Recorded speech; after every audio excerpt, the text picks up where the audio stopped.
मेरे प्यारे देशवासियों, नमस्कार। मन की बात ने वर्ष 2020 में अपना आधा सफर अब पूरा कर लिया है। इस दौरान हमने अनेक विषयों पर बात की। स्वाभाविक है कि जो वैश्विक महामारी आई, मानव जाति पर जो संकट आया, उस पर हमारी बातचीत कुछ ज्यादा ही रही।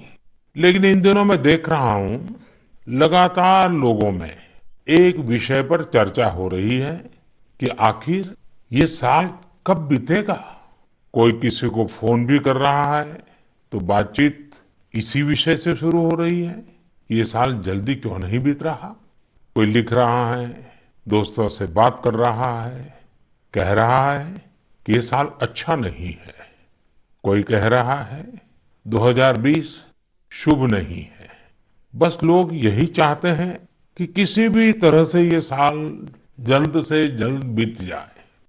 साथियों, कभी कभी मैं सोचता हूं कि ऐसा क्यों हो रहा है। हो सकता है ऐसी बातचीत के कुछ कारण भी हो। 6-7 महीना पहले ये हम कहाँ जानते थे कि कोरोना जैसा संकट आएगा और इसके खिलाफ ये लड़ाई इतनी लंबी चलेगी। ये संकट तो बना ही हुआ है, ऊपर से देश में नित नई चुनौतियां सामने आती जा रही हैं। अभी कुछ दिन पहले देश के पूर्वी छोर पर साइक्लोन अम्फान आया, तो पश्चिमी छोर पर साइक्लोन निसर्ग आया। कितने ही राज्यों में हमारे किसान भाई बहन टिड्डी दल के हमले से परेशान है, और कुछ नहीं तो देश के कई हिस्सों में छोटे छोटे भूकंप रुकने का ही नाम नहीं ले रहे हैं। और इन सब के बीच हमारे कुछ पड़ोसियों द्वारा जो हो रहा है, देश उन चुनौतियों से भी निपट रहा है। वाकई एक साथ इतनी आपदाएं, इस स्तर की आपदाएं बहुत कम ही देखने सुनने को मिलती है। हालात तो ये हो गई हैं कि कोई छोटी छोटी घटना भी हो रही है तो लोग उन्हें भी इन चुनौतियों के साथ जोड़ करके देख रहे हैं। साथियों, मुश्किलें आती है, संकट आते हैं, लेकिन सवाल यही है कि क्या इन आपदाओं की वजह से हमें साल 2020 को खराब मान लेना चाहिए। क्या पहले के 6 महीने जैसे बीते उसकी वजह से ये मान लेना कि पूरी साल ही ऐसा है, क्या ये सोचना सही है? जी नहीं, मेरे प्यारे देशवासियों, बिल्कुल नहीं। एक साल में एक चुनौती आए या 50 चुनौतियां आए, नंबर कम ज्यादा होने से वो साल खराब नहीं हो जाता। भारत का इतिहास ही आपदाओं और चुनौतियों पर जीत हासिल कर और ज्यादा निखर कर निकलने का रहा है। सैकड़ों वर्षों तक अलग अलग आक्रांताओं ने भारत पर हमला किया, उसे संकटों में डाला। लोगों को लगता था कि भारत की संरचना ही नष्ट हो जाएगी, भारत की संस्कृति ही समाप्त हो जाएगी। लेकिन इन संकटों से भारत और भी भव्य होकर सामने आया। साथियों, हमारे यहाँ कहा जाता है, सृजन शाश्वत है, सृजन निरंतर है। मुझे गीत की कुछ पंक्तियां याद आ रही हैं। यह कल कल छल छल बहती, क्या कहती गंगा धारा। यह कल कल छल छल बहती, क्या कहती गंगा धारा। युग युग से बहता आता, यह पुण्य प्रवाह हमारा। उसी गीत में आगे आता है, क्या उसको रोक सकेंगे, मिटने वाले मिट जाएं। कंकड़ पत्थर की हस्ती, कंकड़ पत्थर की हस्ती, क्या बाधा बनकर आए। भारत में भी जहां एक तरफ बड़े बड़े संकट आते गए, वहीं सभी बाधाओं को दूर करते हुए अनेकों अनेक सृजन भी हुए। नए साहित्य रचे गए, नए अनुसंधान हुए, नए सिद्धांत गढ़े गए। यानी संकट के दौरान भी हर क्षेत्र में सृजन की प्रक्रिया जारी रही और हमारी संस्कृति पुष्पित पल्लवित होती रही। देश आगे बढ़ता ही रहा। भारत ने हमेशा संकटों को सफलता की सीढ़ियों में परिवर्तित किया है। इसी भावना के साथ हमें आज भी इन सारे संकटों के बीच आगे बढ़ते ही रहना है। आप भी इसी विचार से आगे बढ़ेंगे, 130 करोड़ देशवासी आगे बढ़ेंगे, तो यही साल देश के लिए नए कीर्तिमान बनाने वाला साल साबित होगा। इसी साल में देश नए लक्ष्य प्राप्त करेगा, नई उड़ान भरेगा, नई ऊंचाइयों को छुएगा। मुझे पूरा विश्वास 130 करोड़ देशवासियों की शक्ति पर है, आप सब पर है, इस देश की महान परंपरा पर है। मेरे प्यारे देशवासियों, संकट चाहे जितना भी बड़ा हो, भारत के संस्कार निस्वार्थ भाव से सेवा की प्रेरणा देते हैं। भारत ने जिस तरह मुश्किल समय में दुनिया की मदद की, उसने आज शांति और विकास में भारत की भूमिका को और मजबूत किया है। दुनिया ने इस दौरान भारत की विश्व बंधुत्व की भावना को भी महसूस किया है और इसके साथ ही दुनिया ने अपनी संप्रभुता और सीमाओं की रक्षा करने के लिए भारत की ताकत और भारत के कमिटमेंट को भी देखा है। लद्दाख में भारत की भूमि पर आंख उठाकर देखने वालों को करारा जवाब मिला है। भारत मित्रता निभाना जानता है तो आंख में आंख डालकर देखना और उचित जवाब देना भी जानता है। हमारे वीर सैनिकों ने दिखा दिया है कि वो कभी भी मां भारती के गौरव पर आंच नहीं आने देंगे। साथियों, लद्दाख में हमारे जो वीर जवान शहीद हुए हैं, उनके शौर्य को पूरा देश नमन कर रहा है, श्रद्धांजलि दे रहा है। पूरा देश उनका कृतज्ञ है, उनके सामने नतमस्तक है। इन साथियों के परिवारों की तरह ही हर भारतीय इन्हें खोने का दर्द भी अनुभव कर रहा है। अपने वीर सपूतों के बलिदान पर उनके परिजनों में गर्व की जो भावना है, देश के लिए जो जज्बा है, यही तो देश की ताकत है। आपने देखा होगा, जिनके बेटे शहीद हुए, वो माता पिता अपने दूसरे बेटों को भी, घर के दूसरे बच्चों को भी सेना में भेजने की बात कर रहे हैं। बिहार के रहने वाले शहीद कुंदन कुमार के पिताजी के शब्द तो कानों में गूंज रहे हैं। वो कह रहे थे, अपने पोतों को भी देश की रक्षा के लिए सेना में भेजूंगा। यही हौसला हर शहीद के परिवार का है। वास्तव में इन परिजनों का त्याग पूजनीय है।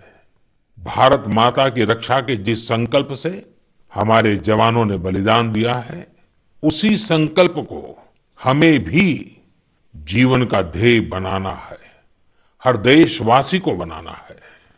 हमारा हर प्रयास इसी दिशा में होना चाहिए, जिससे सीमाओं की रक्षा के लिए देश की ताकत बढ़े, देश और अधिक सक्षम बने, देश आत्मनिर्भर बने।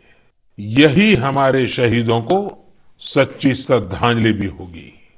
मुझे असम से रजनी जी ने लिखा है कि उन्होंने पूर्वी लद्दाख में जो कुछ हुआ, वो देखने के बाद एक प्रण लिया है। प्रण ये कि वो लोकल ही खरीदेंगे, इतना ही नहीं, लोकल के लिए वोकल भी होगी। ऐसे संदेश मुझे देश के हर कोने से आ रहे हैं। बहुत से लोग मुझे पत्र लिखकर बता रहे हैं कि वो इस और बढ़ चले हैं। इसी तरह तमिलनाडु के मदुरई से मोहन रामामूर्ति जी ने लिखा है कि वो भारत को डिफेंस के क्षेत्र में आत्मनिर्भर बनते हुए देखना चाहते हैं। साथियों, आजादी के पहले हमारा देश डिफेंस सेक्टर में दुनिया के कई देशों से आगे था। हमारे यहाँ अनेकों ऑर्डिनेंस फैक्ट्रियां होती थी। उस समय कई देश जो हमसे बहुत पीछे थे वो आज हमसे आगे हैं। आजादी के बाद डिफेंस सेक्टर में हमें जो प्रयास करने चाहिए थे, हमें अपने पुराने अनुभवों का जो लाभ उठाना चाहिए था, हम उसका लाभ नहीं उठा पाए। लेकिन आज डिफेंस सेक्टर में, टेक्नोलॉजी के क्षेत्र में भारत आगे बढ़ने का निरंतर प्रयास कर रहा है। भारत आत्मनिर्भरता की तरफ कदम बढ़ा रहा है। साथियों, कोई भी मिशन पीपल्स पार्टिसिपेशन, जन भागीदारी के बिना पूरा नहीं हो सकता, सफल नहीं हो सकता। इसलिए आत्मनिर्भर भारत की दिशा में एक नागरिक के तौर पर हम सबका संकल्प, समर्पण और सहयोग बहुत जरूरी है, अनिवार्य है। आप लोकल खरीदेंगे, लोकल के लिए वोकल होंगे, तो समझिए आप देश को मजबूत करने में अपनी भूमिका निभा रहे हैं। ये भी एक तरह से देश की सेवा ही है। आप किसी भी प्रोफेशन में हो, हर एक जगह देश सेवा का बहुत स्कोप होता ही है। देश की आवश्यकता को समझते हुए जो भी कार्य करते हैं वो देश की सेवा ही होती है। आपकी यही सेवा देश को कहीं न कहीं मजबूत भी करती है। और हमें ये भी याद रखना है, हमारा देश जितना मजबूत होगा, दुनिया में शांति की संभावनाएं भी उतनी ही मजबूत होगी। हमारे यहाँ कहा जाता है, विद्या विवादाय धनम मदाय, विद्या विवादाय धनम मदाय, शक्ति ही परेशान परिपीडनाय, खलस्य साधो विपरीतम एतत् ज्ञानाय दानाय च रक्षणाय। अर्थात अगर स्वभाव से दुष्ट है तो विद्या का प्रयोग व्यक्ति विवाद में, धन का प्रयोग घमंड में और ताकत का प्रयोग दूसरों को तकलीफ देने में करता है। लेकिन सज्जन की विद्या ज्ञान के लिए, धन मदद के लिए और ताकत रक्षा करने के लिए इस्तेमाल होती है। भारत ने अपनी ताकत हमेशा इसी भावना के साथ इस्तेमाल की है। भारत का संकल्प है भारत के स्वाभिमान और संप्रभुता की रक्षा। भारत का लक्ष्य है आत्मनिर्भर भारत। भारत की परंपरा है भरोसा, मित्रता। भारत का भाव है बंधुता। हम इन्हीं आदर्शों के साथ आगे बढ़ते रहेंगे। मेरे प्यारे देशवासियों, कोरोना के संकट काल में देश लॉकडाउन से बाहर निकल आया है। अब हम अनलॉक के दौर में हैं। अनलॉक के समय में दो बातों पर बहुत फोकस करना है, कोरोना को हराना और अर्थव्यवस्था को मजबूत बनाना, उसे ताकत देना। साथियों, लॉकडाउन से ज्यादा सतर्कता हमें अनलॉक के दौरान बरतनी है। आपकी सतर्कता ही आपको कोरोना से बचाएगी। इस बात को हमेशा याद रखिए कि अगर आप मास्क नहीं पहनते हैं, 2 गज की दूरी का पालन नहीं करते हैं या फिर दूसरी जरूरी सावधानियां नहीं बरतते हैं, तो आप अपने साथ साथ दूसरों को भी जोखिम में डाल रहे हैं, खास तौर पर घर के बच्चों और बुजुर्गों को। इसीलिए सभी देशवासियों से मेरा निवेदन है, और ये निवेदन मैं बार बार करता हूं, और मेरा निवेदन है कि आप लापरवाही मत बरतिए, अपना भी ख्याल रखिए और दूसरों का भी। साथियों, अनलॉक के दौर में बहुत सी ऐसी चीजें भी अनलॉक हो रही हैं जिनमें भारत दशकों से बंधा हुआ था। वर्षों से हमारा माइनिंग सेक्टर लॉकडाउन में था। कॉमर्शियल ऑक्शन को मंजूरी देने के एक निर्णय ने स्थिति को पूरी तरह से बदल दिया है। कुछ ही दिन पहले स्पेस सेक्टर में ऐतिहासिक सुधार किए गए। उन सुधारों के जरिए वर्षों से लॉकडाउन में जकड़े इस सेक्टर को आजादी मिली। इससे आत्मनिर्भर भारत के अभियान को न केवल गति मिलेगी बल्कि देश टेक्नोलॉजी में भी एडवांस बनेगा। अपने कृषि क्षेत्र को देखें तो इस सेक्टर में भी बहुत सारी चीजें दशकों से लॉकडाउन में फंसी थी। इस सेक्टर को भी अब अनलॉक कर दिया गया है। इससे जहां एक तरफ किसानों को अपनी फसल कहीं पर भी किसी को भी बेचने की आजादी मिली है, वहीं दूसरी तरफ उन्हें अधिक ऋण मिलना भी सुनिश्चित हुआ है। ऐसे अनेक क्षेत्र हैं जहां हमारा देश इन सब संकटों के बीच ऐतिहासिक निर्णय लेकर विकास के नए रास्ते खोल रहा है। मेरे प्यारे देशवासियों, हर महीने हम ऐसी खबरें पढ़ते और देखते हैं जो हमें भावुक कर देती है। यह हमें इस बात का स्मरण कराती है कि कैसे हर भारतीय एक दूसरे की मदद के लिए तत्पर है। वह जो कुछ भी कर सकता है उसे करने में जुटा है। अरुणाचल प्रदेश की एक ऐसी ही प्रेरक कहानी मुझे मीडिया में पढ़ने को मिली। यहाँ सियांग जिले के मिरेम गांव ने वो अनोखा कार्य कर दिखाया जो समूचे भारत के लिए एक मिसाल बन गया है। इस गांव के कई लोग बाहर रहकर नौकरी करते हैं। गांव वालों ने देखा कि कोरोना महामारी के समय ये सभी अपने गांव की ओर लौट रहे हैं। ऐसे में गांव वालों ने पहले से ही गांव के बाहर क्वारंटीन का इंतजाम करने का फैसला किया। उन्होंने आपस में मिलकर गांव से कुछ ही दूरी पर 14 अस्थायी झोपड़ियां बना दी और ये तय किया कि जब गांव वाले लौटकर आएंगे तो उन्हें इन्हीं झोपड़ियों में कुछ दिन क्वारंटीन में रखा जाएगा। उन झोपड़ियों में शौचालय, बिजली, पानी समेत दैनिक जरूरत की हर तरह की सुविधा उपलब्ध कराई गई। जाहिर है मिरेम गांव के लोगों के इस सामूहिक प्रयास और जागरूकता ने सबका ध्यान अपनी ओर आकर्षित कर लिया। साथियों, हमारे यहाँ कहा जाता है, स्वभावम न जहाति एव साधुः आपद्गतोऽपि सन् कर्पूरः पावक स्पृष्टः सौरभम लभतेतराम। अर्थात जैसे कपूर आग में तपने पर भी अपनी सुगंध नहीं छोड़ता, वैसे ही अच्छे लोग आपदा में भी अपने गुण, अपना स्वभाव नहीं छोड़ते। आज हमारे देश की जो श्रम शक्ति है, जो श्रमिक साथी हैं, वो भी इसका जीता जागता उदाहरण है। आप देखिए, इन दिनों हमारे प्रवासी श्रमिकों की ऐसी कितनी ही कहानियां आ रही हैं जो पूरे देश को प्रेरणा दे रही है। यूपी के बाराबंकी में गांव लौटकर आए मजदूरों ने कल्याणी नदी का प्राकृतिक स्वरूप लौटाने के लिए काम शुरू कर दिया।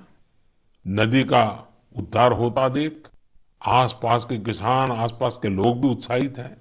गांव में आने के बाद क्वारंटीन सेंटर में रहते हुए, आइसोलेशन सेंटर में रहते हुए हमारे श्रमिक साथियों ने जिस तरह अपने कौशल्य का इस्तेमाल करते हुए अपने आसपास की स्थितियों को बदला है, वो अद्भुत है। लेकिन साथियों, ऐसे कितने ही किस्से, कहानियां देश के लाखों गांवों के हैं जो हम तक नहीं पहुंच पाए हैं। जैसा हमारे देश का स्वभाव है, मुझे विश्वास है साथियों कि आपके गांव में भी, आपके आसपास भी ऐसी अनेक घटनाएं घटी होगी। अगर आपके ध्यान में ऐसी बात आई है तो आप ऐसी प्रेरक घटना को मुझे जरूर लिखिए। संकट के इस समय में ये सकारात्मक घटनाएं, ये कहानियां औरों को भी प्रेरणा देगी। मेरे प्यारे देशवासियों, कोरोना वायरस ने निश्चित रूप से हमारे जीवन जीने के तरीकों में बदलाव ला दिया है। मैं लंदन से प्रकाशित फाइनेंशियल टाइम्स में एक बहुत ही दिलचस्प लेख पढ़ रहा था। इसमें लिखा था कि कोरोना काल के दौरान अदरक, हल्दी समेत दूसरे मसालों की मांग एशिया के अलावा अमेरिका तक में भी बढ़ गई है। पूरी दुनिया का ध्यान इस समय अपनी इम्यूनिटी बढ़ाने पर है और इम्यूनिटी बढ़ाने वाली इन चीजों का संबंध हमारे देश से है। हमें इनकी खासियत विश्व के लोगों को ऐसी सहज और सरल भाषा में बतानी चाहिए जिसे वे आसानी से समझ सके और हम एक हेल्थियर प्लेनेट बनाने में अपना योगदान दे सके। मेरे प्यारे देशवासियों, कोरोना जैसा संकट नहीं आया होता तो शायद जीवन क्या है, जीवन क्यों है, जीवन कैसा है, हमें शायद ये याद ही नहीं आता। कई लोग इसी वजह से मानसिक तनाव में जीते रहे हैं। तो दूसरी ओर लोगों ने मुझे ये भी शेयर किया है कि कैसे लॉकडाउन के दौरान खुशियों के छोटे छोटे पहलू भी उन्होंने जीवन में रीडिस्कवर किए हैं। कई लोगों ने मुझे पारंपरिक इंडोर गेम्स खेलने और पूरे परिवार के साथ उसका आनंद लेने के अनुभव भेजे हैं। साथियों, हमारे देश में पारंपरिक खेलों की बहुत समृद्ध विरासत रही है। जैसे आपने एक खेल का नाम सुना होगा, पचीसी। यह खेल तमिलनाडु में पल्लान्गुली, कर्नाटक में अली गुली मणे और आंध्र प्रदेश में वामन गुंटलू के नाम से खेला जाता है। ये एक प्रकार का स्ट्रेटेजी गेम है जिसमें एक बोर्ड का उपयोग किया जाता है।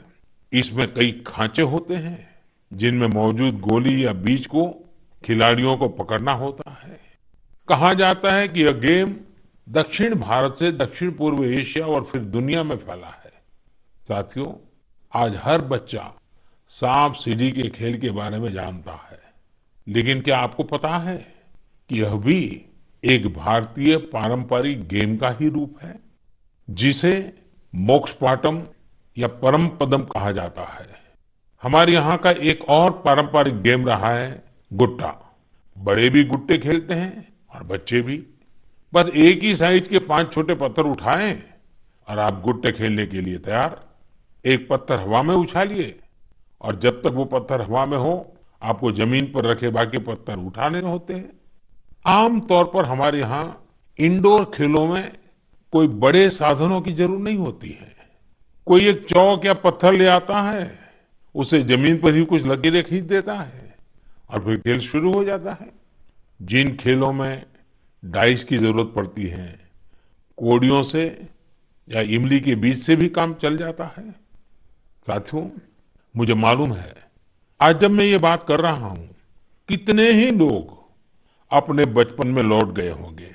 कितनों को ही अपने बचपन के दिन याद आ गए होंगे। मैं यही कहूंगा कि उन दिनों को आप भूले क्यों है, उन खेलों को आप भूले क्यों है। मेरा घर के नाना नानी, दादा दादी, घर के बुजुर्गों से आग्रह है कि नई पीढ़ी में ये खेल आप अगर ट्रांसफर नहीं करेंगे तो कौन करेगा। जब ऑनलाइन पढ़ाई की बात आ रही है तो बैलेंस बनाने के लिए, ऑनलाइन खेल से मुक्ति पाने के लिए भी हमें ऐसे करना ही होगा। हमारी युवा पीढ़ी के लिए भी, हमारे स्टार्टअप्स के लिए भी यहाँ एक नया अवसर है और मजबूत अवसर है। हम भारत के पारंपरिक इंडोर गेम्स को नए और आकर्षक रूप में प्रस्तुत करें। उनसे जुड़ी चीजों को जुटाने वाले, सप्लाई करने वाले स्टार्टअप्स बहुत पॉपुलर हो जाएंगे। और हमें ये भी याद रखना है, हमारे भारतीय खेल भी तो लोकल है और हम लोकल के लिए वोकल होने का प्रण पहले ही ले चुके हैं। और मेरे बाल सखा मित्रों, हर घर के बच्चों से, मेरे नन्हे साथियों से भी आज मैं एक विशेष आग्रह करता हूं। बच्चे, आप मेरा आग्रह मानेंगे ना? देखिए, मेरा आग्रह है कि मैं जो कहता हूं आप जरूर करिए। एक काम करिए, जब थोड़ा समय मिले तो माता पिता से पूछकर मोबाइल उठाइए और अपने दादा दादी, नाना नानी या घर में जो भी बुजुर्ग हैं उनका इंटरव्यू रिकॉर्ड कीजिए। अपने मोबाइल फोन में रिकॉर्ड करिए। जैसे आपने टीवी पर देखा होगा ना, कैसे पत्रकार इंटरव्यू करते हैं, बस वैसा ही इंटरव्यू आप कीजिए।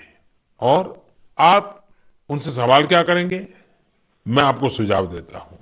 आप उनसे जरूर पूछिए कि वो बचपन में उनका रहन सहन कैसा था, वो कौन से खेल खेलते थे, कभी नाटक देखने जाते थे, सिनेमा देखने जाते थे, कभी छुट्टियों में मामा के घर जाते थे, कभी खेत खलिहान में जाते थे, त्योहार कैसे मनाते थे। बहुत सी बातें आप उनको पूछ सकते हैं। उनको भी 40-50 साल 60 साल पुरानी अपनी जिंदगी में जाना बहुत आनंद देगा। और आपके लिए 40-50 साल पहले का हिंदुस्तान कैसा था, आप जहां रहते हैं वो इलाका कैसा था, वहां परिसर कैसा था, लोगों के तौर तरीके क्या थे, सब चीजें बहुत आसानी से आपको सीखने को मिलेगी, जानने को मिलेगी। और आप देखिए, आपको बहुत मजा आएगा। और परिवार के लिए एक बहुत ही अमूल्य खजाना, एक अच्छा वीडियो एल्बम भी बन जाएगा। साथियों, ये सत्य है कि आत्मकथा या जीवनी, ऑटोबायोग्राफी या बायोग्राफी, इतिहास की सच्चाई के निकट जाने के लिए बहुत ही उपयोगी माध्यम होती है। आप भी अपने बड़े बुजुर्गों से बातें करेंगे तो उनके समय की बातों को, उनके बचपन, उनके युवा काल की बातों को और आसानी से समझ पाएंगे। ये बेहतरीन मौका है कि बुजुर्ग भी अपने बचपन के बारे में, उस दौर के बारे में अपने घर के बच्चों को बताएं। साथियों, देश के एक बड़े हिस्से में अब मॉनसून पहुंच चुका है। इस बार बारिश को लेकर मौसम विज्ञानी भी बहुत उत्साहित हैं, बहुत उम्मीद जता रहा है। बारिश अच्छी होगी तो हमारे किसानों की फसलें अच्छी होगी, वातावरण भी हरा भरा होगा। बारिश के मौसम में प्रकृति भी जैसे खुद को रिजुवेनेट कर लेती है।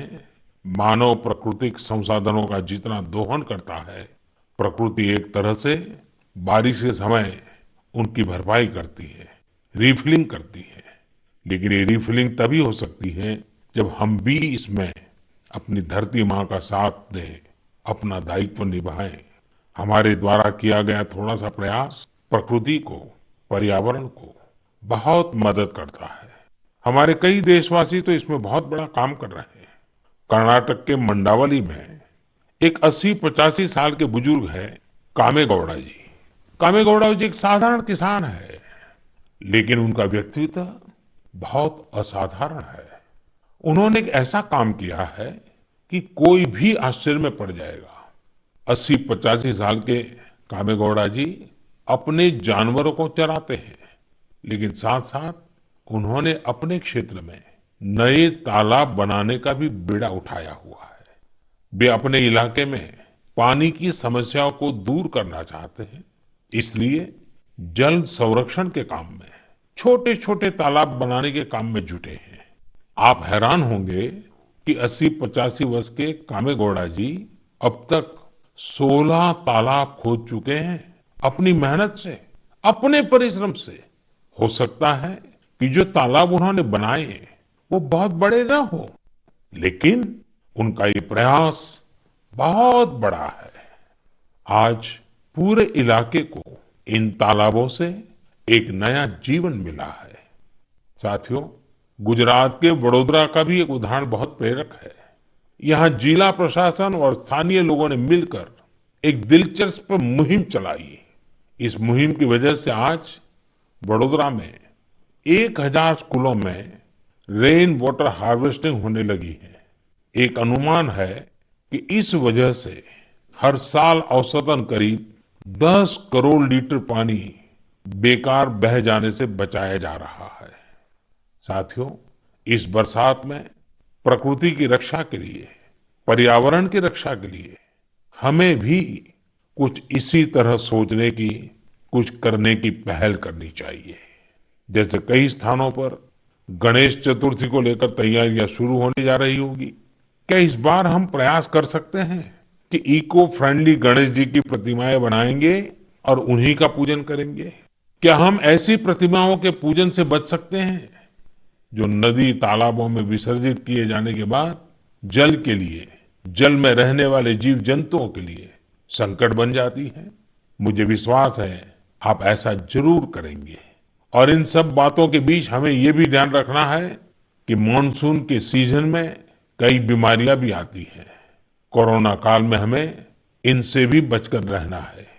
आयुर्वेदिक औषधियां, काढ़ा, गर्म पानी, इन सब का इस्तेमाल करते रहिए, स्वस्थ रहिए। मेरे प्यारे देशवासियों, आज 28 जून को भारत अपने एक भूतपूर्व प्रधानमंत्री को श्रद्धांजलि दे रहा है, जिन्होंने एक नाजुक दौर में देश का नेतृत्व किया। हमारे ये पूर्व प्रधानमंत्री श्री पीवी नरसिम्हा राव जी की आज जन्म शताब्दी वर्ष की शुरुआत का दिन है। जब हम पीवी नरसिम्हा राव जी के बारे में बात करते हैं तो स्वाभाविक रूप से राजनेता के रूप में उनकी छवि हमारे सामने उभरती है। लेकिन ये भी सच्चाई है कि वो अनेक भाषाओं को जानते थे, भारतीय एवं विदेशी भाषाएं बोल लेते थे।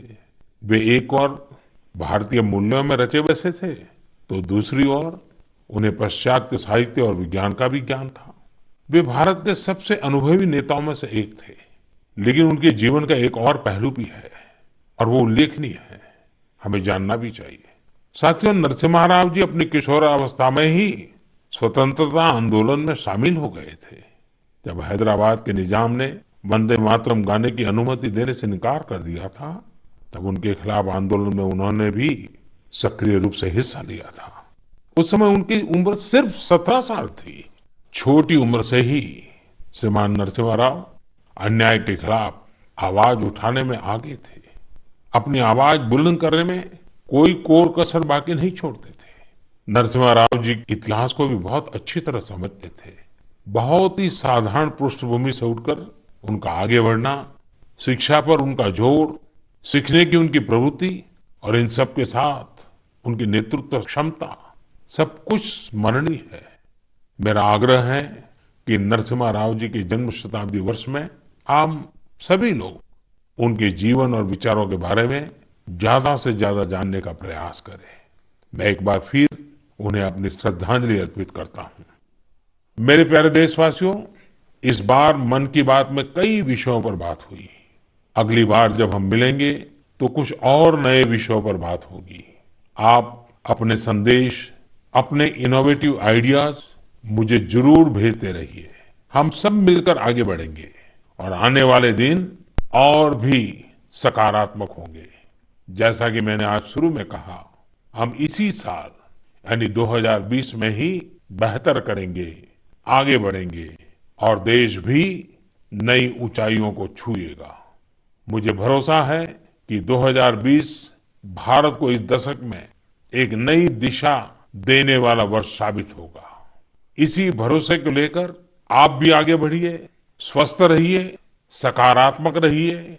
इन्हीं शुभकामनाओं के साथ आप सभी का बहुत बहुत धन्यवाद। नमस्कार।